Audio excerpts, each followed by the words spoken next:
G'day all, this is a Microcosm S10 steam engine that I bought just before Christmas off eBay. It's not a miniature steam engine, but it is definitely in the small category of steam engines.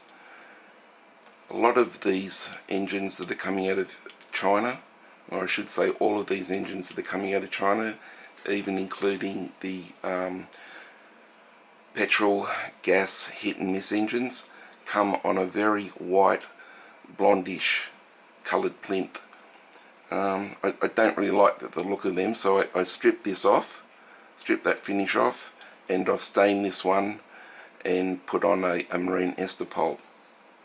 I've also put a copper soldered in the copper exhaust, and I've soldered in a copper steam inlet. The other thing I've done for this one is turned up a brass pulley.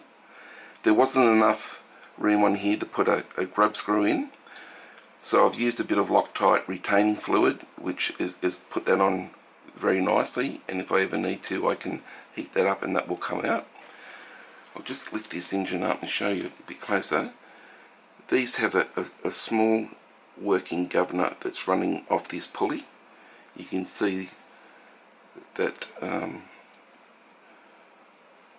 mechanism. I'll just turn that mechanism there.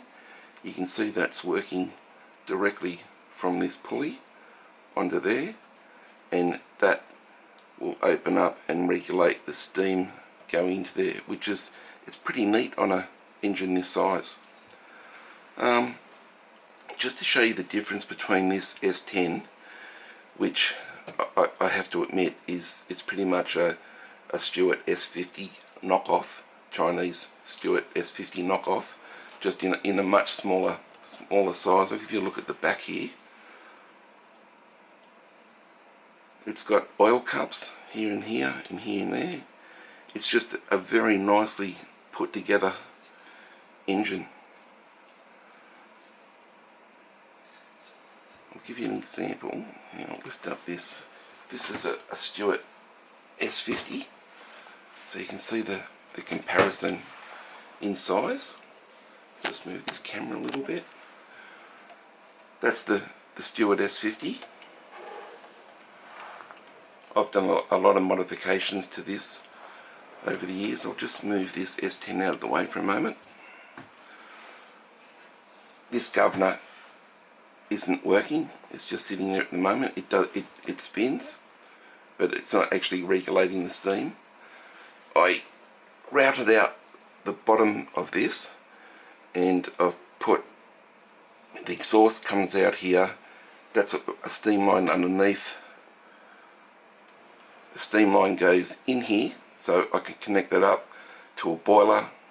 The steam goes under there, comes up here. I can regulate the steam from here, and then the exhaust comes down here, and I can put in a silicon pipe in here, tube, to a chuff pipe to get the steam out.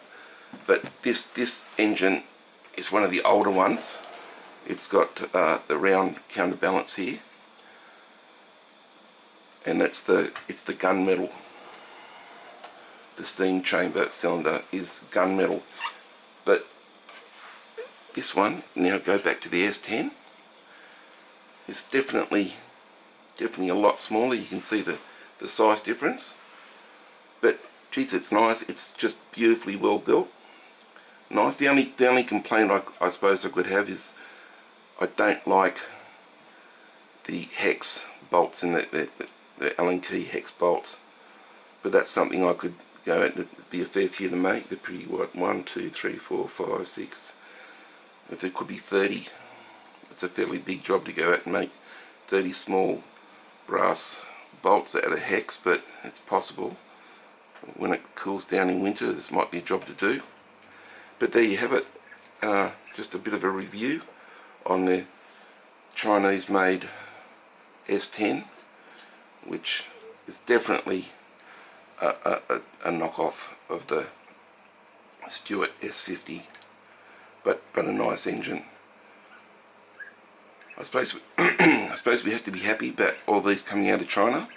it makes them affordable to a lot of people, including myself, and we can increase our steam hobby by adding extra engines.